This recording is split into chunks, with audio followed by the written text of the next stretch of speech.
in the legal protection of ecological civilization, namely for the wild animals and ecological environments. And then on the 1st March 2018, public interest litigation was officially developed into a legal procedural mechanism in China with the implementation of the interpretation of the Super People's Courts and the Super People's Procuratorate on several issues concerning the application of lawful cases regarding procuratorial public interest litigation. I would call it the interpretation of public interest litigation in our presentation. So, along with the civil public interest litigation and administrative public interest litigations, Article 20 of the Interpretation of Public Interest Litigation formally presented the mechanism of collateral criminal public interest litigation. Article 20 of this interpretation states that the People's Procuratorate in China may file with the People's Courts a collateral public interest litigation when it files a criminal public prosecution against the damages to the ecological environment and also wildlife as the natural resources. Next, let's see how the Chinese law has protected wild animals now. Here is an overview of the legal protected grades of wild animals in China. The wildlife protection law in China has officially set 3 legal protected grades of the first, second, and third class protection. We can see the white brown hue portraits here, which is an example of the wild animals that are not protected by the wildlife legislation in China. And then below the protected grades of rare and endangered wild animals, there is a special protected grade of the third class protection, and that is called terrestrial wild animals of significant ecological, scientific, and social value. We can call it as 3/2 terrestrial wild animals under state protection.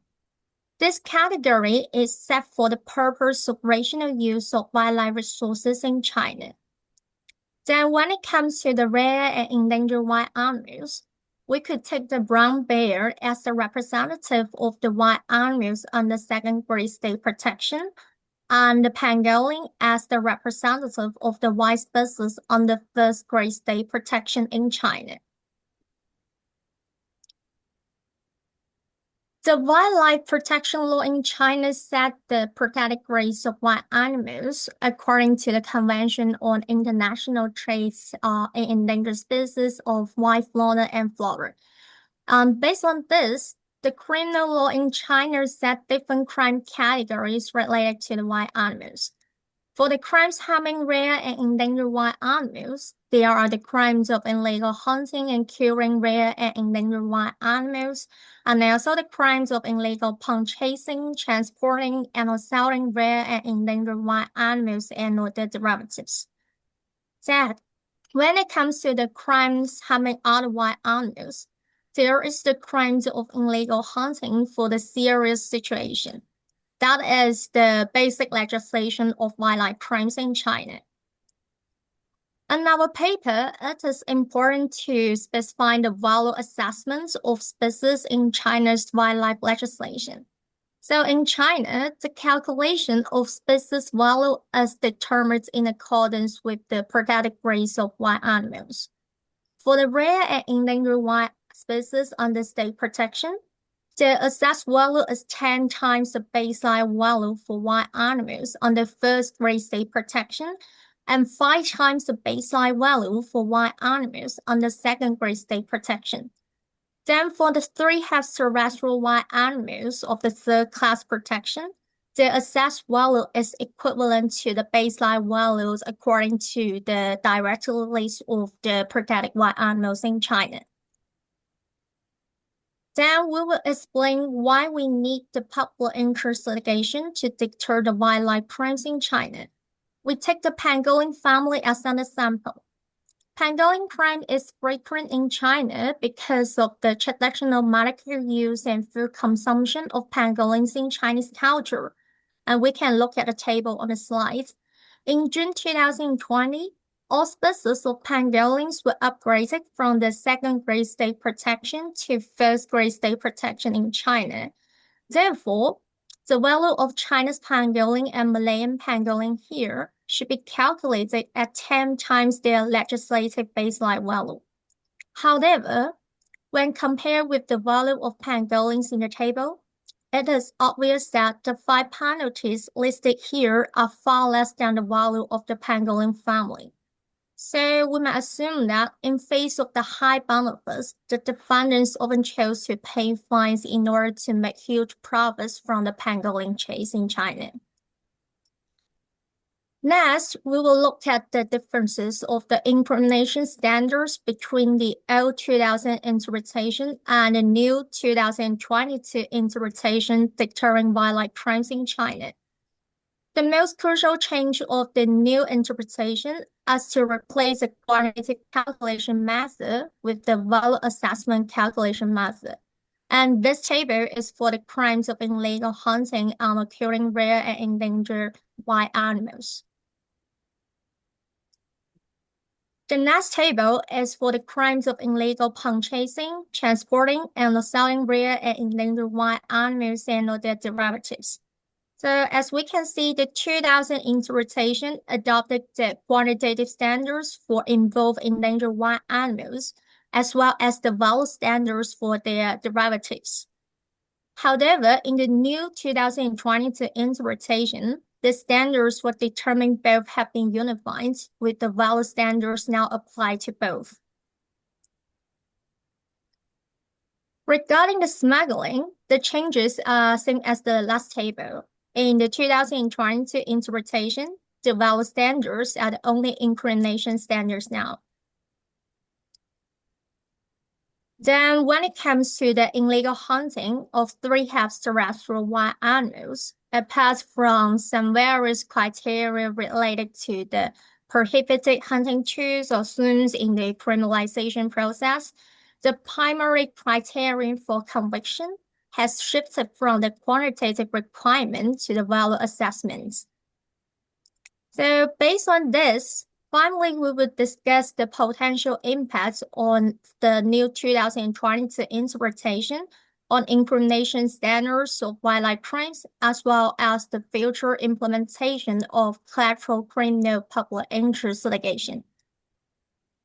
So as we mentioned, the most crucial change in the 2022 interpretation was to replace the old quantitative calculation based on the number of animals harmed and their grades of protection with the new monetary value calculation. And we can see this table. Under the impact of the 2022 interpretation, only the very rarest wild species in China remain unaffected by the move to the monetary assessments, such as the Asian elephants or giant pandas. While under the implementation of this new 2022 interpretation, the baseline value for the criminalization of many rare and endangered species has gone down. This will result in a significant increase in the number of animals that need to be harmed before prosecution is instigated, reducing the opportunities for compensation to attach to the criminal litigation. So the questions arises as to whether the changes introduced in the new 2022 interpretation will have an impact on the future implementation of collateral criminal public interest litigation in China. So we will use the criteria for prosecution introduced in the 2022 interpretation and evaluate whether the collective judgments spanning 2018 to 2021 would continue to be regarded as cases in which collateral criminal public interest litigation could be pursued. The table on the slide shows the number prosecutable under the 2022 interpretation. So only 60% of cases harming rare and endangered species will continue to be prosecuted under the value criteria of the new 2022 interpretation. The next prediction is for the crimes of illegal hunting. Obviously, less than half of cases will be prosecuted and pursued by collateral criminal public interest litigation, according to our prediction. So consequently, the 2022 interpretation will undermine the implementation of collateral criminal public interest litigation in China. And as a result, 50% of total number of wildlife crime cases were collected between 2018 and 2021 would no longer be prosecutable under the impact of the new 2022 interpretation, and therefore the harmed wild animals could not benefit from the public interest litigation compensation. So providing legal loopholes from prosecution for hunting certain wild species based on their monetary value is indeed a backward step and undermines the wildlife protection in China. It is critical that all countries make efforts to better quantify the impacts of wildlife crimes and articulate those impacts into the design of their legal systems. So thank you very much for listening, and we would be most grateful for any comment or question. Thank you. Thank you, Ziying. It's very interesting because it's not really a common thing in many jurisdictions that you have a compensation or consider the ecological loss of illegal wildlife trade in the law enforcement, because many jurisdictions focus on punishment or like fine. So I'd like to confirm something. So the trigger for liability in China illegal wildlife trade is the value and quantity of the animals currently, or is fully switched to value of the animals? In China, the value assessment of the wild animals, they issue directly so protect wild animals, and they set a different species value of each protected species. So accordingly, the values, the legislative baseline value is mostly determined according to their economic value and trade price, because we can take the pangolin as an example. So we can notice that the baseline value is 8,000 yuan, and if we determine the legislative value, so you calculate it at 10 times the baseline value, that is 80,000 yuan. But if we calculate it as ecological values according to the conservation biologies, so we could compare the value assessment, and we can know that they determine the value of the protected wild species in China in legislation as based on their trade price or the economic value when they investigate the criminal cases according to the police and the procurators' experience. Thank you. So if the quantity of the wildlife involved in the trade is less than that value, then you cannot prosecute them and ask for compensation, right? Yes. Okay. I'm sure, yeah. So, because here Jacob and Myanmar research is also about China legislation on pursuing restorative remedy, and Valerie might also have some question and input. Go ahead, Jacob. Go ahead, let's pass it to Mia. She knows better than I do. I've just got a clarification question. Oh, no, I mean, I would make an idiot of myself if I started to comment because I don't really understand it, but that was very, very interesting. This is the first time I've known about this kind of legislation that seems very anthropocentric. But I say that's not really a question. And Jacob, please. Sure. Thanks so much, Ziying. I'd just like to clarify to make sure that I'm understanding correctly. Are you seeing these as compensation for harm in terms of public interest litigation, or is this new mechanism actually setting fines? and also determining thresholds for prosecution or non-prosecution. I'm just confused a little bit around the language of public interest litigation in a criminal context based on what seems to be an economic sliding scale rather than a harm scale. Could you speak a little bit more about that, please?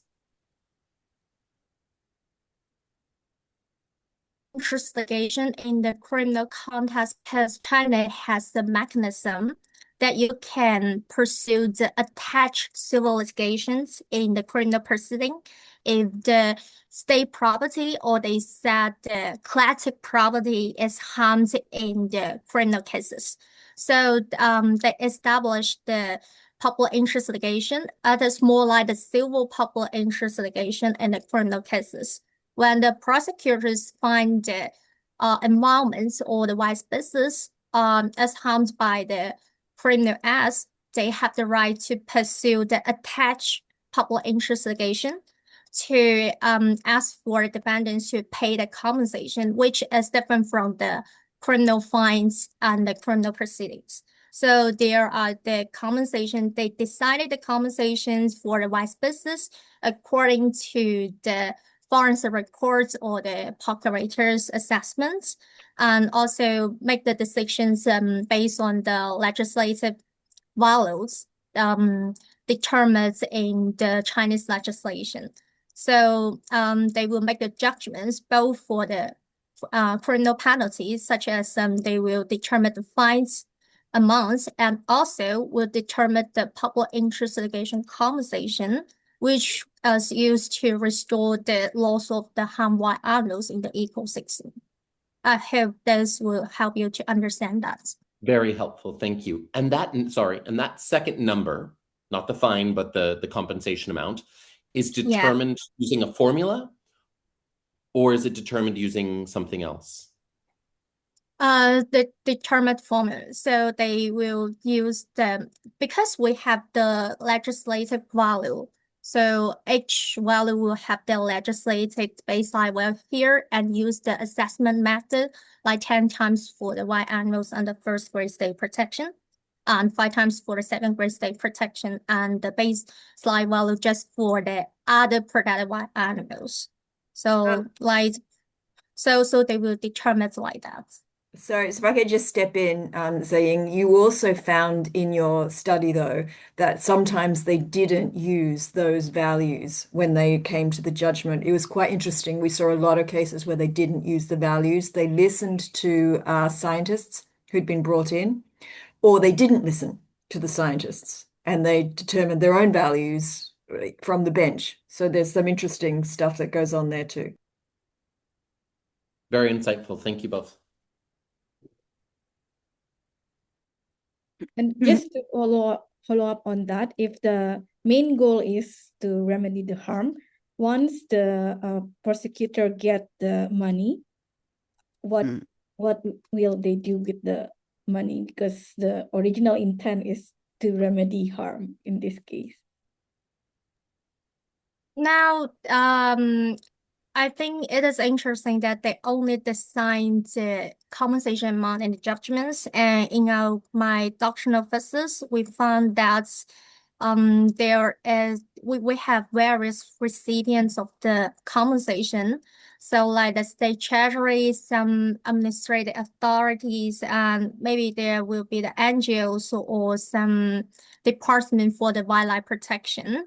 But they did not mention about how to use the compensations and who will supervise the use of the compensation to restore the harmed wild animals. Like Professor Amanda just mentioned, we found that they will ask the scientists for the opinions, and the scientists will give some assessment of the ecological value of the harmed wild animals. But in most cases, the procurators would not adopt such assessment reports of the ecological value. They would just still determine the value of harm species according to their experience or just based on the baseline value of the harm species and also the assessment method to calculate their legislative protected values in China. So, and also we will find that in some cases, so some typical cases, they will ask the park curators to supervise the restoration of harmed wild animals, like to in most cases, they will choose to restore the habitats of the harmed wild animals because the loss of the wild animals cannot be protected by the monies. Yeah, if they die, you cannot just restore the individuals from kind of restoration.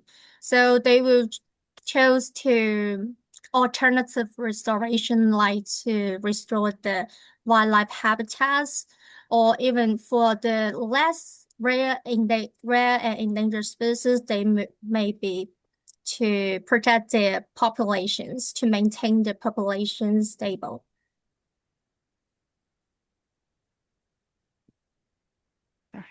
Oh, go ahead. I'm confused. I'm sorry, and it's probably my ignorance because I'm confused. But you've got the most protected species and then the lesser protected species. So when the compensation is paid, it goes to who? It goes to the state because the state, in effect, owns the natural resources in China. But what if it costs the same amount, say in both cases, to restore the natural habitat? In the second level, it's not going to be restored, is it? Thank you for your question. Yes, we cannot guarantee the restoration of harmed wild animals because the most compensation actually goes to the states. So the state Okay. treasury um will be the frequent choice of the receiver of the public interest litigation compensation. And even though when sometimes the compensation will receive by the uh, administrative authorities, but not all the administrative authorities responsible for the environmental protection and the wildlife protection. And the most frequent choice will be the financial departments, which is also just responsible for the money management in China. So I think it is really a big problem in the compensations use because if the money go to the states, we did not have the special funds for the public interest litigation compensation. We cannot ensure the use of the compensation will be used for the wildlife protection, not even to mention to restore the loss of harmed wild animals in practice. Thank you. Thank you. So This the is a money goes to the general fund in China. Is that Yeah. correct? Okay. Yeah, and this is a common general problem we found in many countries that we Yeah. don't have specific mechanism to manage the compensation. Meow meow, if you have further question. I know that your research is similar with this. Yeah, thank you. I noticed that you provide the very detailed calculation for the value of the wildlife. I'm curious about your thoughts about China's this approach that puts the monetary value of the species. Do you think it is a reasonable way to provide the effective method for make the judicial decision, or do you think it actually fully reflects the ecological value of the species? Thank you. Thank you for your question. Yes, we are thinking about to emphasize the ecological value of the ham species in our research because we try to point out that now the value assessments and also the assessment methods and the legislative value of the species in Chinese legislation is just the is marketed orientation. So such kind of the well assessments and guidance is just focused on the trade price or the economic value of this business. So even though the Chinese tries to emphasize the ecological protection of the rice business, we have to admit that the is the insurance of the 2022 interpretation as a response to the COVID-19, because in 2020, the Chinese government emphasized that the public interest litigation should pay more attention to the wildlife trades and also the wildlife protection. So, but its aims is to protect the public health of the society, not indeed focus on the ecological protection, which leads to the 2022 interpretation. Is more likely to focus on the economic value of the hemp species. So we write this paper as to wants to tell the scholars and also the researchers that that is a flaw in China's legislation. There's also the backward steps of the wildlife legislation. We cannot only focus on the economic values, because the establishment of the value standards in China now is wrong, and it's not about the ecological value. So I think we need to tell others that that is a backward step. Then they will start to focus on what is the real ecological values of hemp species in China. Thank you. Yeah. Thanks. And thanks for letting us pepper you with so many questions. Yeah. I'm curious to hear further, because also it's a complex system, and obviously a new one. I'm curious whether, just to clarify then, when scientists are being called in to help come up with the quantum of compensation, do you see that they're being asked for the ecological value of the species? Or do you see any cases where they're being asked, what is it going to cost to do the restoration action for this species? If that distinction is clear.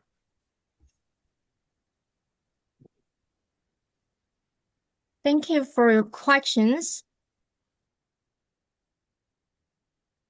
Thank you for your question. I think we cannot, in my collective judgments, I have to say I cannot find the actual restoration as of the white species in China. They only order the public interest litigation compensations and then determine who will receive the compensation. But they lack of the details of who will use the compensation and how to restore the harm's involvement and the white species. So it is different in another crimes in China, that because they did not consider the fish species as the protected wild animals, except the rare and endangered fish species. So we will have a crime called illegal catching aquatic products in China. So in this, it is interesting that in such crimes, you can notice they will have the actual restoration as to restore the harmed fish species. They will choose to release the fish individuals to maintain the fish species populations. And then you can see if the defendants illegal hunt the fish species and the forbidden periods or in the forbidden hunting zones, and they will ask the defendant to release them certain amounts of the fish species individuals according to the scientific reports. So I think the restoration activities for the crimes of illegal catching aquatic products, the subject as the fish species that are not rare endangered ones, is more clear than the restoration of rare and endangered wild animals in China. So it is interesting that like we have the strict protection of the rare and endangered species in China, but in the judicial practice, the restorations for the added species might be more comprehensive than the rare and endangered ones. Thank you. Saying, I think though you did see some references in some of the judgments that we read to particular people that had come in and been invited in to give their opinions about what it would cost to restore a particular area. And sometimes the judge would take notice of that. And sometimes there would be orders about things like this much will go to education of the public. So you must produce 100 pamphlets to educate the public about what it means to have lost this particular species in this area. And this much will go to a restoration project. Now, of course, it falls down at that point because it's not clear how it will be restored and who will be responsible and who will be accountable at the end of the day. But there were certainly quite detailed comments in the judgments based on evidence that the judges had received from sometimes forestry police, sometimes professors and ecologists, which had then been taken into account. And that's where we saw sometimes the stuff from our species victim impact statements getting in, which was good to see.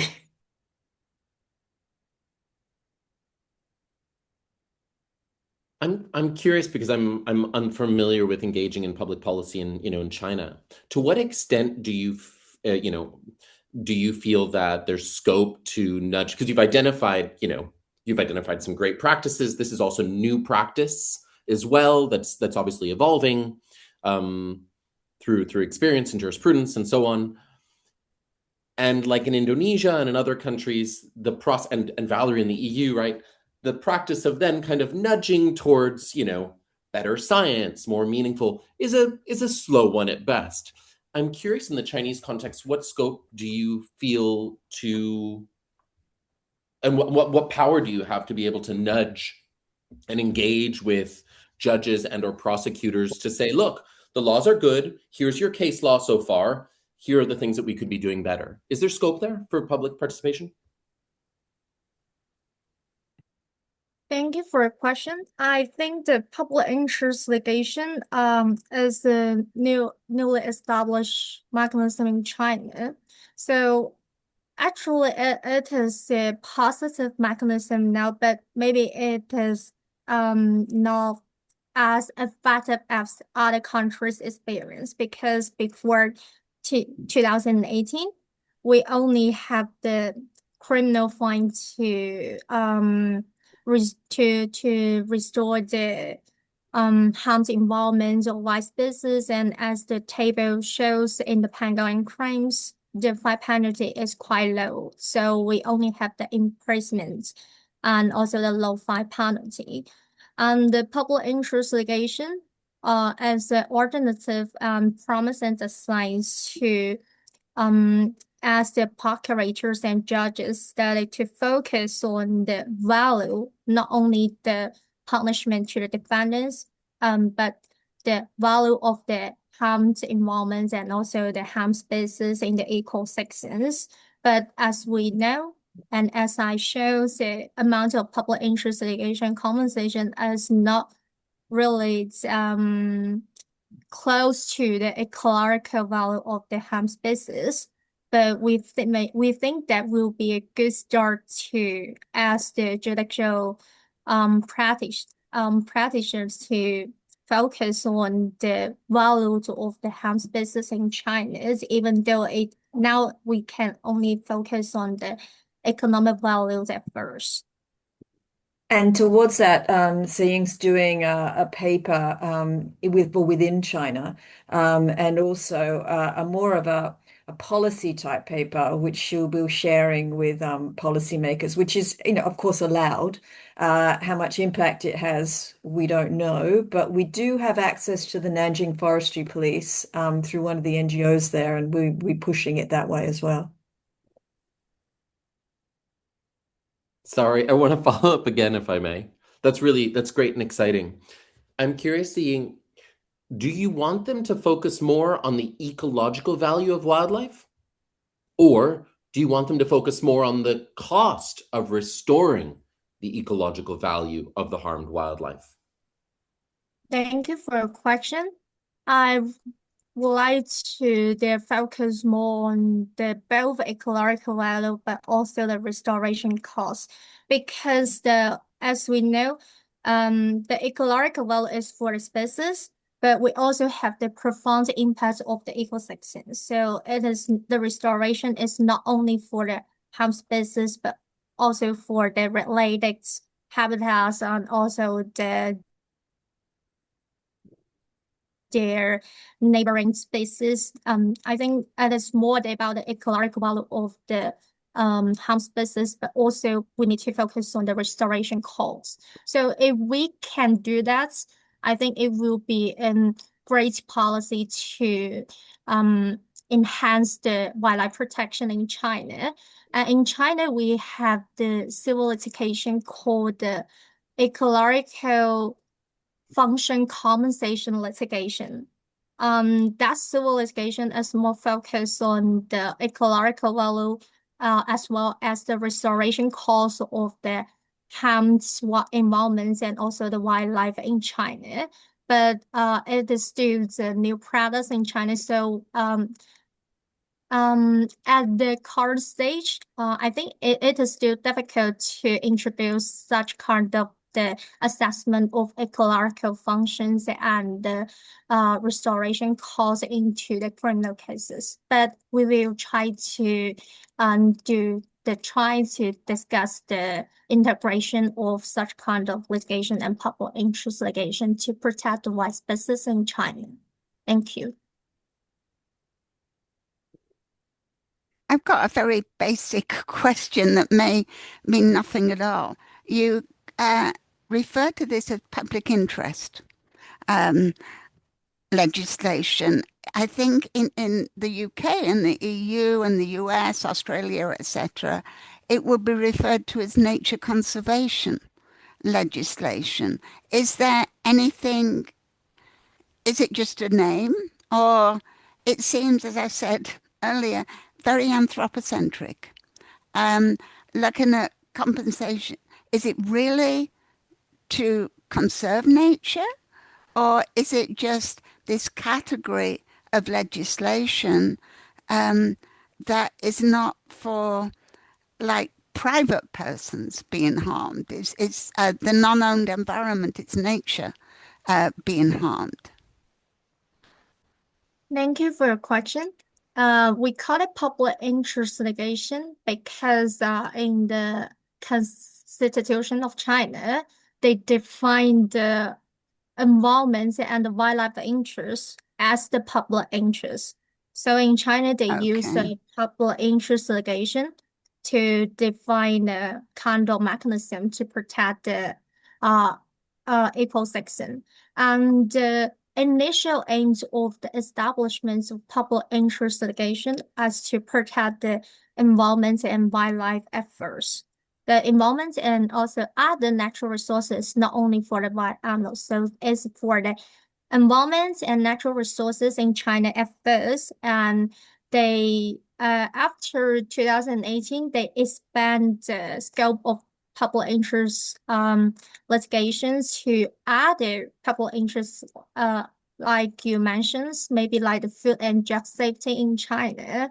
And so we have a lot of public interest, but the public interest litigations practice now it's most focused on the ecological protection in China now. Yeah, I mean, thank you. That's really interesting. I mean, getting back a little bit to what Jacob was saying, are you looking at like restoration of the habitat? Are you looking at the ecological value? Are you looking at these species as so-called what ecosystem services to people? Is this, I mean, because this is kind of public, to call it public interest litigation is kind of leaning towards all these species, the habitats are there to serve people, not for their own value. I mean, that's probably an unfair question because I don't really understand it myself, but it seems that it's leaning towards protecting people, or is that just wrong? Yeah, Or not protecting people, protecting a species because that species is of value to people, whether they want to take photographs or hunt it or whatever. All right. Yeah, this is interesting because Jacob and Valerie question, Zing, it will influence what the scope of ecological value or ecological harm that you need to restore. If it's depend on human, then you will have fewer ecological service for the Yeah. species that is not close to human livelihood. So I Yeah. think this basic question will have an influence on how big the scope of ecological value that you will recognize. If I can just step in, I think there is a lot of confusion in the judgments about this. I don't think there is a clear perspective. And I mean, step in saying if you think I've got this wrong, but the judgments that we read, they're all over the place. So some of them will talk about the fact that China is a member of CITES, and so it has an obligation to protect certain species. Some of them will talk about the fact that this animal is important because it's part of nature and everyone should be allowed to appreciate it. And some of them will talk from a completely utilitarian perspective about this is wildlife that belongs to China, and therefore we now have to compensate. That you who took it must now compensate us, the state, for what you took from us. There isn't a clear lens through which this is being approached. And partially that's because the public interest litigation is very, very new. It's somewhat of a mess, the way the judges are enforcing it. They're not even quite sure which law they're enforcing half the time. They're not referring back to the public interest litigation law. Sometimes they're referring to other laws as the basis for the judgments that they're making. They're making all kinds of orders that aren't just orders for money. Sometimes they're making public apology orders. That's quite common because it's a face issue, of course, in China. There is real confusion, and part of what Ziying's PhD is about is trying to clarify what's going on for the purposes of trying to educate people to think about this going forward, not only in practice but in research. So, I mean, I'm sure she'll be really happy once she corrects a few little minor things to share it with you because there's a lot in it that we haven't talked about today. And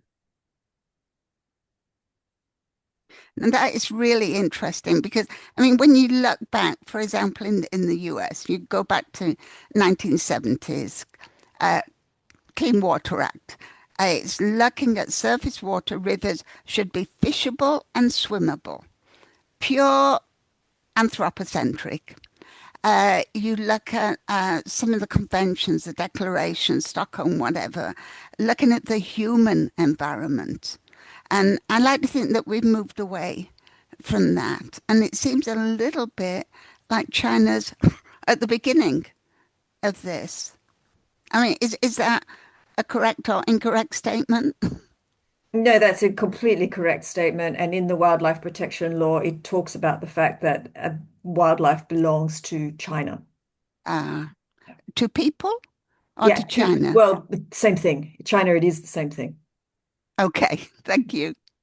But also from some of the judgments that Miao Miao has highlighted to me, not through this Criminal Wildlife Act, but through the broader public interest, I can't remember, ecological function, public interest liability.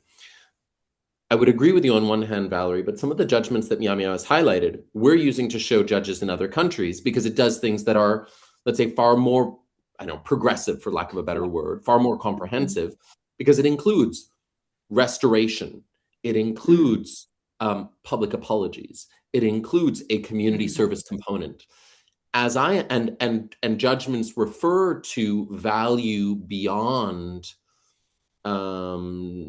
monetary tangible things. It includes kind of intangible value elements, still anthropocentric, but in other ways showing a broader view of human nature relations than I would describe in lots of other countries, including ones in which you and I have been, working and debating. Yeah. So yes and no, if that makes sense. I think, I don't know.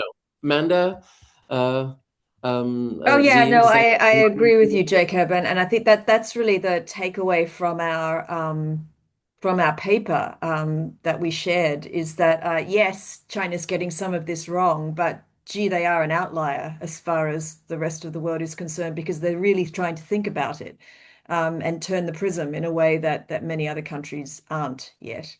Yeah. Especially regarding illegal wildlife trade, I think China approach is much more progressive than Indonesian one. Because now we're still focusing on the criminal. That being said, I would like to ask your opinion or brainstorm because we are now having a pangolin case in Indonesia as well. It involves 200 Uganda. kilo. Yeah, in Indonesia and Uganda. And we're also developing remedies and damage claim, what kind of restoration is possible for this. Of course, in Indonesia case, it involved around 700 dead pangolin from the 200 kilo scales. And then one of the debate we have with our lawyer here is how to frame redressability of the remedy that we have with the harm. One of the remedy is the restoration, much more like Ziying said, because we cannot revive the dead animal. Then we ask you to restore their habitat. And the other one that we propose is contribution to research on the pangolin. But then we still have a debate that this is not a there is not a quite direct link between contributing to research and remedying the case-specific harm. I was wondering whether you have cases with the same type of remedy being asked. This, I think, for Indonesia to, other than to have a logical argument on that, the link, to show that there has been a case that asks this kind of remedy elsewhere will be also powerful to show to the judges. Because their analogy is that you can, if you are hit by a car, you can ask for the hospital bill, but you cannot ask for money to pay the doctor to study how you remedy the harm. And then the problem with pangolin when we ask the Indonesian expert is that they have very little information on the pangolin. They have very little research. So the remedy that they propose is to do research on how to remedy the harm. So it's kind of like stretch for the lawyer.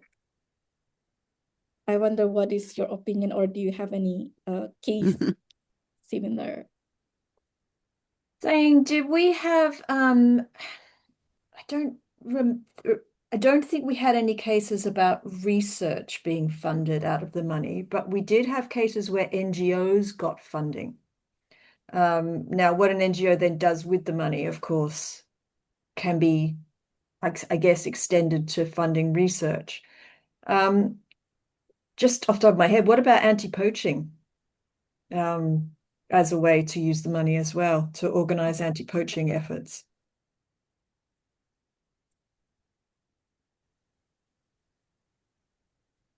Yeah, this is one of the remedy we propose. And then the devil advocate for that is that that's already the government job. Like they say that you cannot ask the defendant to replace what is already a government duty. So we are window shopping on available remedies.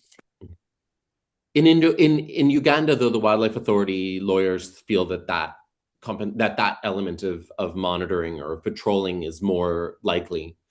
And they've said it at 50-50 whether the court will accept research. I think in Indonesia, Rika is less optimistic. What I do think would be really interesting, and is obviously, I think, the broader objective of this group. So I think it would be really nice for us to start to consider more South-South or global comparisons, non-Europe, non-Anglophone nation comparisons, because so much, my understanding, so much of the scholarship on this is Australia, Europe, US, Canada.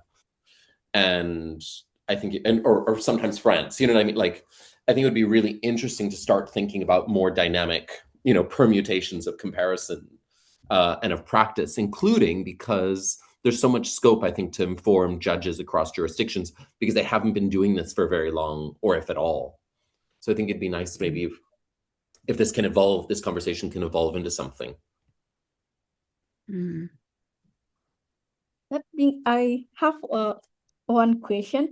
What then about the non-native species of China? Because there are a lot of wildlife trade in Indonesia. The final destination is to be smuggled to China.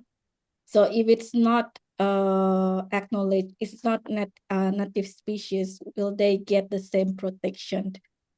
We didn't see any difference with the different species of pangolin. In fact, it was quite difficult for us to differentiate where the pangolin had come from in some of the judgments because it didn't seem the judges were even necessarily aware that there were different species. The pangolin is a pangolin as far as they're concerned. So we didn't see that as a particular problem. I've never heard before of the weight of an endangered species being considered. I mean, if you look at a panda, for example, big. If you look at a tiny, tiny little endangered species, how do you kind of purport, how does that work? Does it look at your typical panda weighs typical amount, and therefore you take that same calculation when you're looking at a tiny little species? No, it would be more about where the animal was being sourced for food. And so they would be looking at the amount that there was. So if you had, say, 20 kilos of tiger meat, that would be regarded within a certain category of seriousness as opposed to a small amount. And the same with scales as well. So it's more about the derivative and how much you have, similar to drugs. It's approached in the same way as dangerous drugs. But they're not all going to be edible. No, they're not all edible, but they're used for all sorts of things. So not just for food, for Okay, medicines okay, and for other things as well. So if they've turned into a commodity for transaction, then they'll be looking at weight. okay. I wonder if there are, and if you don't mind this request, Ziying and Amanda, and I realize you have more pressing things in the near term, in the short term, but in the near term, if and as you come across judgments, regardless of the legal avenue, right? It could be administrative, criminal, civil, where you think the verdict has done something more than a formula, has issued verdicts with remedies that are interesting and thus potentially inspiring or mind-opening, even if they're imperfect, we'd be very interested in including them in our database. And that database is primarily cases that involve many legal pathways, but remedies, where we can go to an Indonesian judge and say, come on, man, here's a case that has had remedies that are a bit more expansive. Just trying, because we always run into the same thing. How much should they pay? What is it worth? Black market, some random ecological value assessment that would never stand up actual scientific scrutiny, right? We've talked about this before, the value of one orangutan poop for seed dispersal. It's not coherent, but we always are asked for it. So if you see verdicts that might, we're cherry picking, right? If you see any good cherry picked examples, we'd be very appreciative because our colleagues will use them. So to keep us in mind.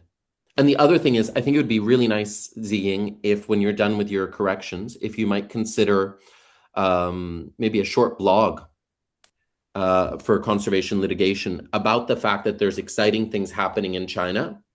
It's not perfect, but that this is setting new practices, new opportunities, new jurisprudence that can inspire not just China, but other countries. If that's something you'd be receptive to, I think it would be really nice. Just something short. We could talk about that later, but might be a nice way to share your work with a different audience as well. Yeah, she's done some tremendous work. You'll see it when you read the PhD. She's got a lot of cases where different options were pursued, and I think we've got about 2,000 cases, right? Saying Wow. so Yeah. she can definitely pull things out for that purpose. And we also is currently developing an online module for how to develop remedies, and then it target to the legal students, legal scholars, and we are hoping if you can test it out once it's launched and give us feedback whether it could be useful in China, or whether there is something that could be included in the training module as well. Just to say another word on that briefly, if I can, because we're going to be coming knocking on your doors. If hopefully you'll be receptive, Valerie, Amanda, Ziying, Meow Meow, certainly. The idea here is that environmental liabilities are not taught in most contexts. If they are taught, they're taught superficially, and the whole question of what is the remedies is often not something with which lawyers are conversant. So the idea is that it's just maybe a 8-part series on environmental liabilities globally, picking cases, but specifically then a bit more of a deep dive into developing claims for remedies, regardless of legal pathway. And the idea is to provide some technical expertise, but also to for us also to then hopefully have people take this, say, wow, this is really interesting. I would like to do this in my jurisdiction and do a deep dive into how it would look in my particular context in terms of driver of loss as well as jurisdiction. So it would be nice if there's cases that you might say, look, this would be a great example to highlight globally. But also one of the things we want to do is we want to provide access for law students who do not have access to environmental liability experts on, I don't know, Mindanao Island, or indeed even in their country, to folks like you. So this is probably where we're going to be passing around. We're going to be trying to also make it not too boring. So including some videos and some audio clips about global experts, yourselves included, speaking about very specific elements of this. So I hope you won't mind if we knock on your door in the next couple of months saying, would you please do a 3-minute video on this specific topic? So that people can hear from you, and we can also keep it dynamic. I hope that'll be all right. Great. Thank you. Well, 1 hour will pass so quickly.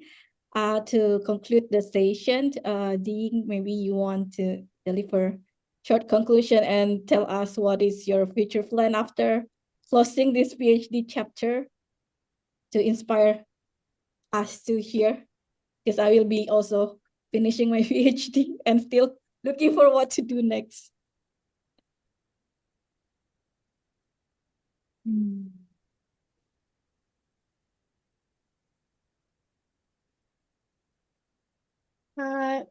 Yes, I think I would like to share it, but maybe I need to think how to, framework it in your say 3-minute video. I think it is challenging to conclude my PhD research.